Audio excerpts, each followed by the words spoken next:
3. And we're live. We warmly welcome you back to International Cremation and Funeral Expo 2026.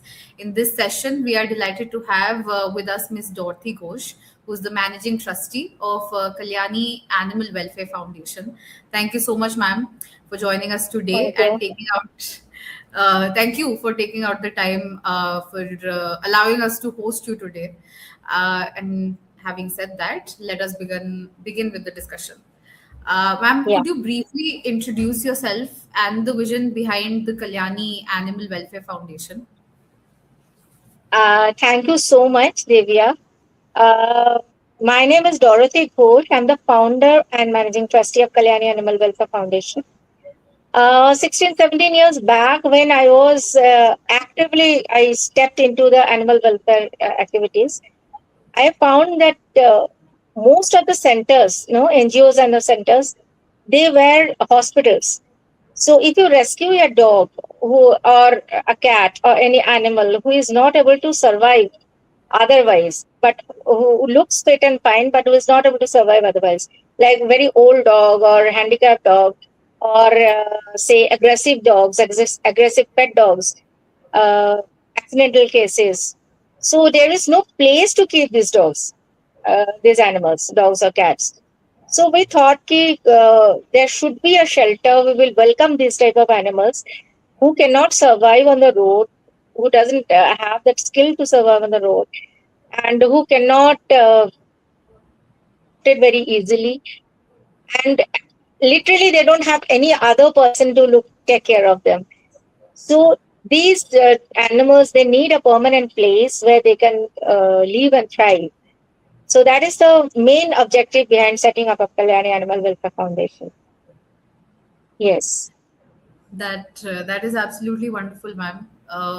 It's quite inspirational, because you don't see this doesn't happen on a regular basis where people are actually investing all this time. This is something that you saw around you, and you felt that this is something that you should be taking forward and looking after animals that are not being rescued by anybody out there. So it's quite a commendable job that you're doing. Yes. It's a And very tough job, in fact.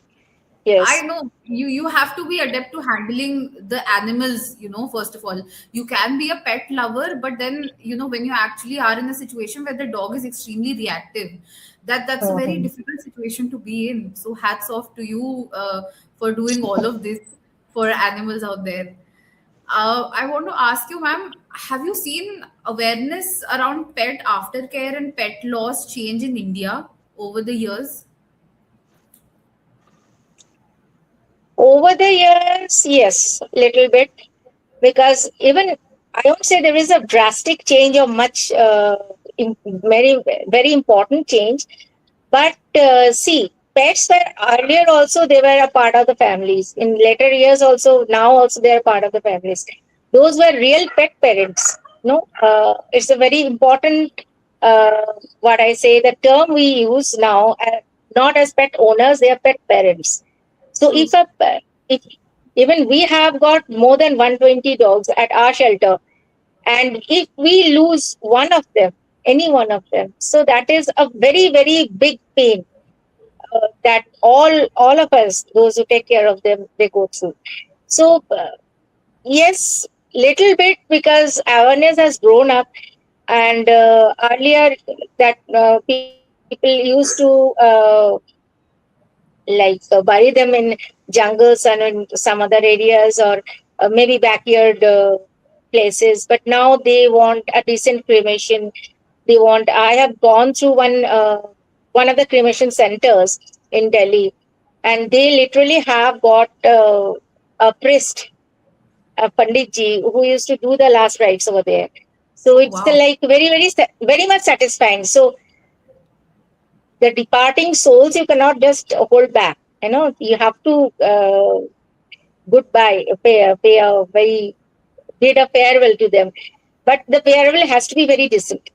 So these True. things are happening nowadays. So it is, yes, a little bit of change, uh, like in terms of the facilities that we are having right now, in terms of the awareness also.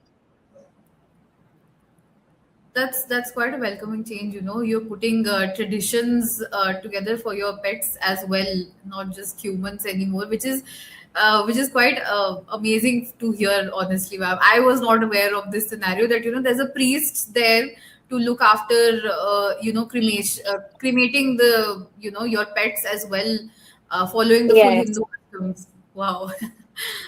So, Even what with the are the burials also, they do the proper things. No? Even in okay? our centers also, we do the proper farewell. So Okay. whatever best we can do. So what is Yes. the difference now, ma'am? Today and 17 years back when you had started your journey, what how 17 years back. Yeah. sorry, please continue, ma'am. Yeah. I'm sorry, I interrupted you. So, No, I 17 I years. was Yes, I was just going to ask you 17 years back. So I am also from a family of, pet owners, I wasn't a pet parent, but, there was always a dog in the family. So back in the day, there were only burials that I was aware of. This is a discussion I had with you over call also when, I was requesting you to be our speaker. So back in the day, there were just burials. Today, there are multiple avenues available. So what is the Exactly. situation now, ma'am? Like our pet parents still, of the concept that I'm going to bury my pet, or are they upfront and they're okay with the cremation through? It's like, see, burial is a bit cheaper and cremation is a bit costlier. So, I don't think there is a, like, trends are going for cremation only, but it's like a 50-50. You can say 50% of them, they want to go for burial and 50% they want for a cremation. Those who can afford cremations, definitely they go for cremation. So there is Ma'am, not what? much difference as such. But Okay. earlier, 17 years back, there was no cremation center in Delhi. At least I didn't know anyone. So Yes. now there are options available for cremations. So that is a good part. Yes, it actually is. There is a place where you can feel very comfortable, and you can ensure that Yes, at the end of the day your pet becomes like your child. It is part of your family, so you're comfortable in a space where they're able to you're able to follow all the customs possible, because at the end of the day you're cremating a definitely. family Yes. member. Yes. So what are the biggest challenges you think families face after losing a pet? Main thing is, like, we also used to get calls, but we don't have a cremation center or a burial center as such. But Hmm. people normally they call up the NGOs and they wanted to know what are the avenues open for them. You know, Okay. uh, that is the main thing because many, I won't say many, most of them they are living in apartments, you know, Right. multi-storied apartments or somewhere like this. So they don't know much about where to bury and where to get it cremated. So they contact NGOs, they contact other people into animal, those who are into animal welfare, and they come to know about the cremation centers. So these are the main challenges where to, like, where we should go for the last rites. That is very important. You know, a decent farewell. That is very important. So that's what they face. Because there is no portal as such where we can see the burial centers or the cremation grounds. You know? So that is the most important challenge. What I feel nowadays people they are facing. If Right. portal available, so they can just search over there. So they can go for the nearest one. True. Ma'am, do you see a future? I mean, do you see a future where pet parents are going to be more open to these eco-friendly cremation services? Yes, yes, definitely. I Because mean, people are getting conscious, right. You were not just as before. mentioning that, there is a 50-50 situation. They either opt for cremation or they go for just burial. So, I mean, given the emotions that are attached with the pet, I mean, do you See, think emotions won't change. Emotions will be the same. But the yes, eco-friendly options, like us, see, when my own mom passed away, so that time I came to know there is one option for CNG, this thing. Yes. cremation. So that is much, I think, the most eco-friendly one. You know? True. And Yes. electric, after electric, that is a CNG. That Yes. if you go like look in terms of the eco-friendliness. So yes, nowadays people are getting more and more conscious about nature and see global warming and whatever is going through, especially the educated class. So they will definitely go for the eco-friendly ones, and uh, at the same time, if it is affordable for the Mhm. general mass, so they will definitely go for it. And right now, as far as my knowledge is concerned, there is no uh, cremation ground run by government or run by any other organization which can give the options free of cost. And that Right. is also very important for the economically weaker sections, Mhm. those who wanted to give a decent farewell to their pets. So there is, I think that should be uh, incorporated in India. So free True. That cremation ground of a pet burial area, something like that. there are burial spaces though, right, ma'am? That are set up by the government for your pets. Is that I there, was or is not it? aware of that. I don't know whether there is a place like this where you can go and just bury your pets. I'm But not it aware would. of that.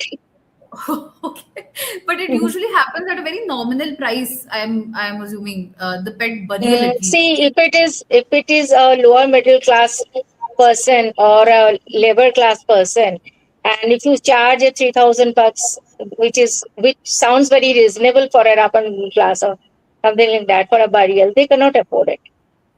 So most of the NGOs they charge little bit of amount because otherwise they won't survive. So that is also their source of income. But if that comes from a very see some NGO which is financially wealthy enough to run a free cremation ground or free burial ground, I think that would be much better. I mean, do you think we can, possibly set up a stage where we can, make these things more accessible? Because, I mean, even 3,000 rupees can sometimes be pinching your pocket. I mean, Mhm. we would love to establish a particular platform where we can engage in a conversation for pet parents. So they have an understanding of what is available out there in the market. That, I mean, Yes. while we were doing the research for the event, I did come across a lot of crematoriums that are offering such services, through and through services for animals, uh, which is Yes.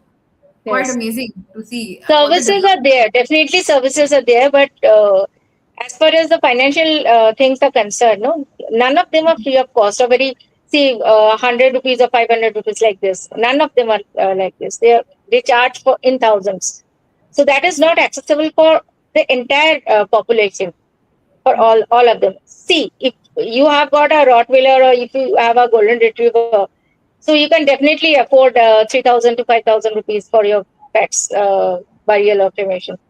But if you have an indie dog, if you love the dog very much, that is like your family, and if you are running a thela or if you are a sabji wala or something like that, so it won't be possible for you to go for a decent burial.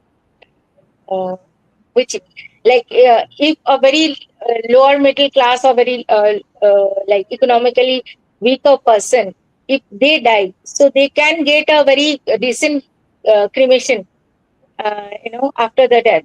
So for human beings it is available, maybe at a very cheaper cost or something like that, but for pets it's not available. So I think that should be done from the government side or from big NGO side, those who can afford it.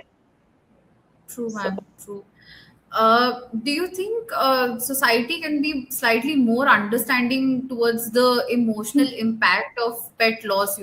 We've heard about, once you lose a parent, a friend, or any relative, you go through a massive emotional toll. Sometimes people are very inconsiderate of the fact that the same toll can happen when you lose an animal as well. Whether it's a cow, a farmer is going to be madly in love with their cow.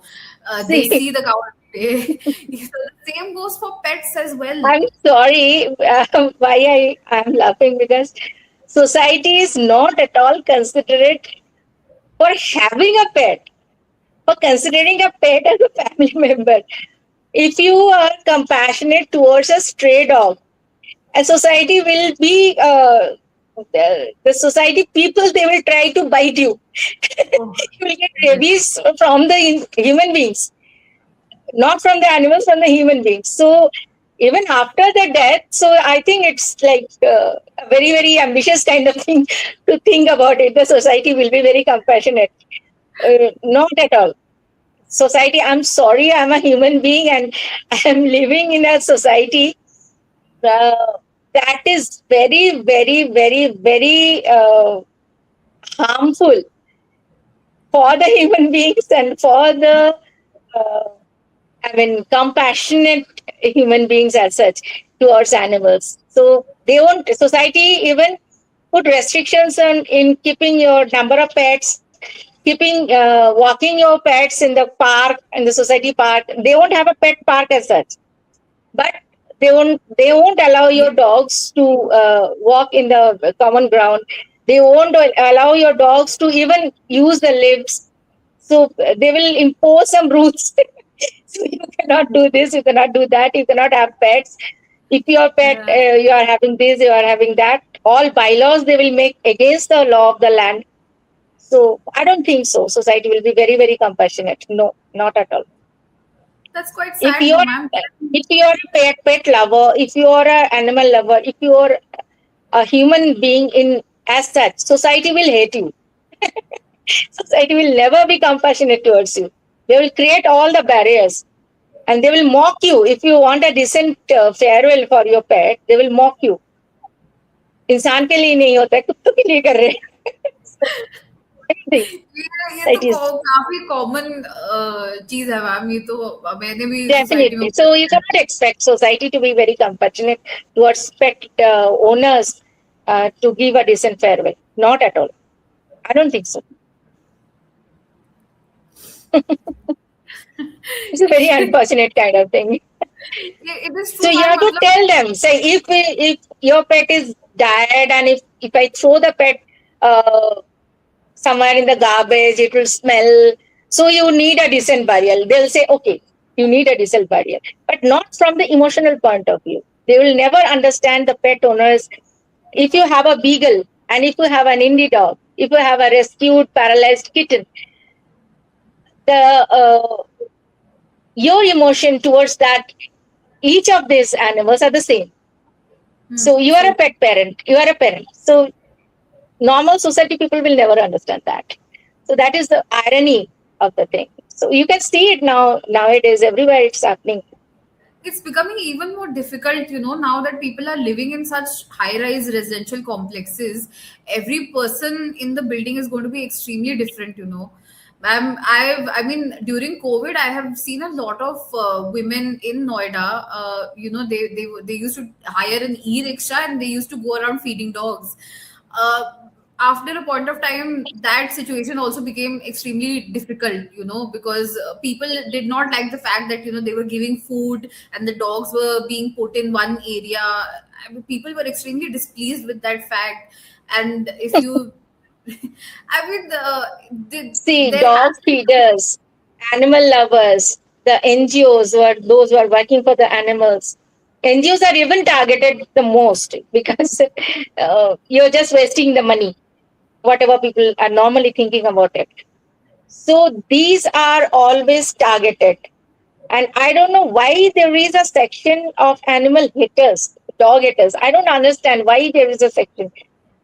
But it is happening in society and they are literally aggressive towards the people. You can see in media also now, in social media, the dog feeders, young girls are being attacked by a Yes, senior citizen. yes. He's slapping the girl in front of in the camera or whatever it is. So it is like a horrible situation. So I cannot say anything about it because it's beyond my this thing. I just work whatever. work I have assigned to myself, and I just keep on doing it. It's a very horrible Is scenario that we are having right now. Very, very horrible scenario.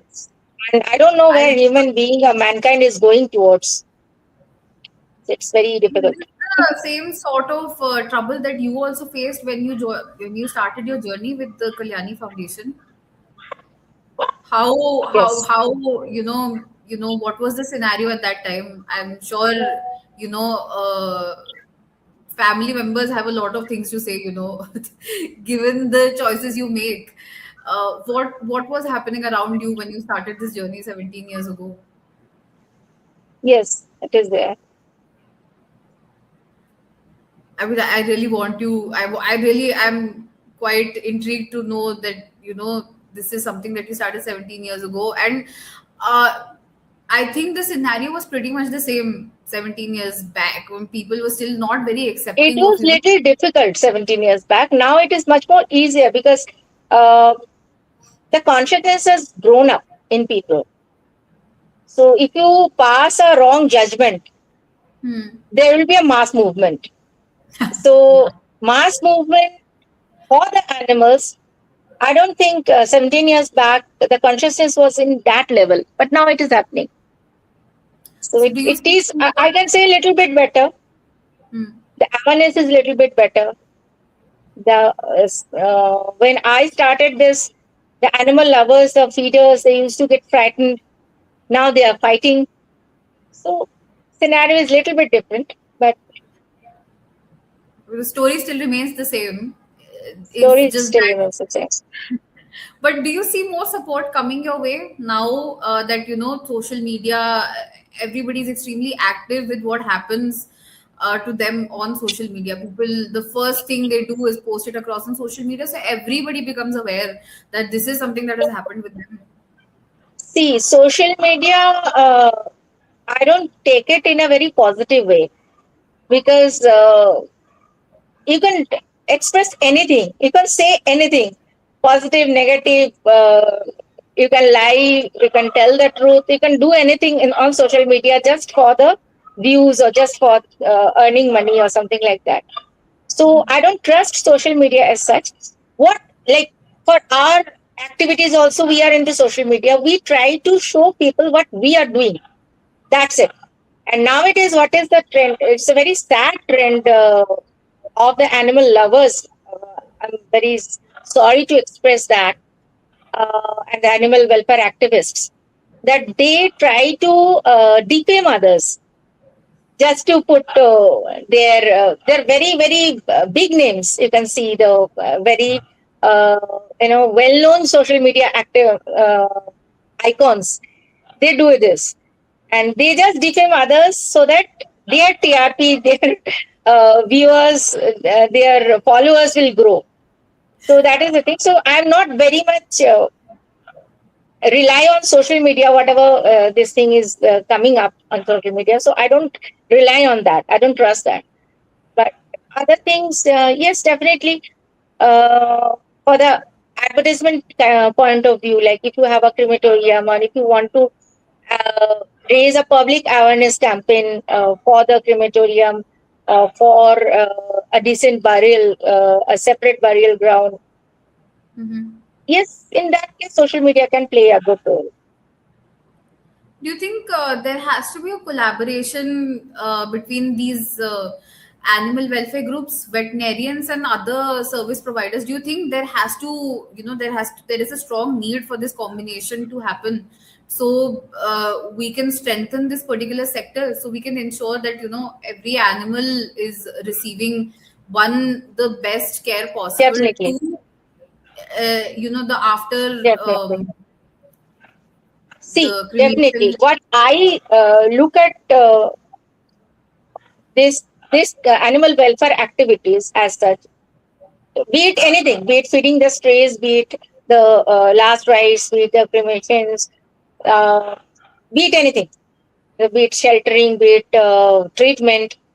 So it is a team effort. Like, see, if you have a crematorium service, so you can offer that service for the sake of the animal welfare. Mhm. And see, we can do the sheltering part. So we can do the shelter the needy dogs, needy animals. So yes, similarly, if you are the you have got only funds, you have got the money, but you cannot do the activities on ground. So you can offer your money. So it's a teamwork. So since it is a teamwork, so the animal welfare activists, the veterinarians, the volunteers, they can definitely make a group and yes, definitely they can go for Uh, it. what positive changes would you like to see in this pet aftercare sector, ma'am? More awareness. There should be awareness campaigns. People should know there should be a portal. That's what I mentioned earlier also. There should be a portal where they should go for the aftercare services. So I think these two are very important part things. Right, ma'am. That you've said that extremely rightly. This is something that I've got to hear from majority chunk of the speakers that we've had for all of our sessions. That there has to be a lot of awareness, regardless of Yes, it there be is no awareness as such animals right or now. humans. Mhm. Yes, true, ma'am. That's very true. We really hope that through this platform we are able to generate some amount of awareness and get across to people and actually make them habitual of this particular idea that this is something that happens in life, whether it's animals or humans. We need to be fair, and our practices have to be fair, not just towards our traditions, but also towards the environment. It's extremely important. Yes, Then the yes, pollution issues that we keep facing every year, it's becoming extremely difficult to survive in the country. Lastly, ma'am, I would like to request you to give a message to all the attendees of the International Cremation and Funeral Expo. Also, I would like to request that you just mention your website and also maybe like a helpline number, so anybody who's watching as and is in need of of your help can possibly reach out to you with queries and other set of questions. definitely. First, let me tell you the website. It is Kalyani AWF .org.in. Okay, and the helpline number is 98189 11612. And yeah, the message is to all, to everyone in the society. My message goes like you should be compassionate towards animals, towards the pet owners, towards the strays, towards every uh, animal, bird, every living being you see around you. And it is very important. And after you need to understand the emotions of the pet parents. And for the aftercare, also you need, instead of mocking them, you need to support them emotionally and in whatever way you can. And the final thing is that uh, I don't know where the mankind is going to right now, but you cannot forget your the surroundings. You cannot forget the ecology around you. So you need to respect in each and every species. Sorry, each and every species and the nature as such. And you need to think about the uh, environment, pollution, ecological balance in whatever way you can, whatever your activity is, not only for the aftercare of a pet, but in every possible way, you need to think about this. This is very, very important because if we need to live and if our next generation need to live, it is very important. True, ma'am. That's very well said. Thank you so much for taking out the Thanks. time and allowing us to have a conversation with you about this subject. It's a very difficult subject, ma'am, to speak about, and it has been extremely heartwarming to speak with you. as a pet lover, animal lover, I always love to have such discussions across. I love to hear what people have to say, because you've been in the industry for such a long time. You know what has been happening, so it's been extremely insightful to hear you today, and we look forward to possibly hosting you in the offline version of our event as well. So Yeah, thank you so much. I would love to. we would love to have you, ma'am. You have a lot of things to impart to the people out there, and honestly, you speak extremely passionately about animal welfare, and it's quite commendable the work that you've been doing for the animals, because they can't speak, so one never Yes, knows what the situation is for them. yes. So That thank is you. that is very important. Thank you so much. Okay, God Thank bless you, you. thank you, ma'am.